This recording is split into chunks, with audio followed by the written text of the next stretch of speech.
Hello नमस्कार, मी संजीवनी आणि इथे मी ना गहू भिजू घालून थोड्या वेळ ना एका कापडामध्ये बांधून ठेवला होता। त्यानंतर मी मिक्सरमधून त्याला बारीक करून घेतलं आणि त्याच्यावरचं सालपाट काढून झटकून घेतलं। तर मी इथे अर्धा पातेला गहू घेतलेला आहे।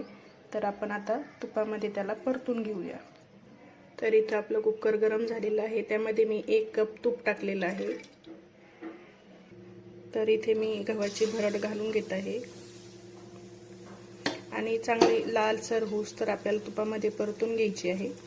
इथे ना मी त्याच पातेल्यामध्ये गूळ घेतला होता। आता आपण त्यामध्ये पाणी घालणार आहोत। गूळ तुम्हाला जेवढं गोड लागेल तेवढा घालू शकता। इथं आपण पाण्यामध्ये गूळ बारीक करून घेणार आहोत। इथं ना छान असा लालसर कलर सुटलेला आहे आणि खूप छान असा वास येत आहे। त्यामध्ये आपण शेंगदाणे आणि खोबरं घालून घ्यायचं।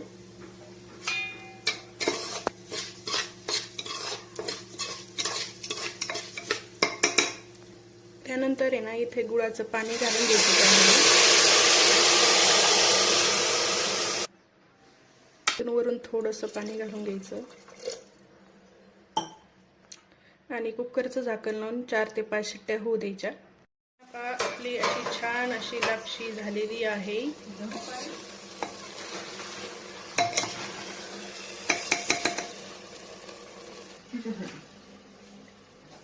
खराब लागते हे पहा, इथे आपली लापशी छान अशी झालेली आहे। तर नक्की कमेंटमध्ये सांगा, अशीच बनवतात का? चॅनलला लाईक आणि सबस्क्राईब करा। धन्यवाद।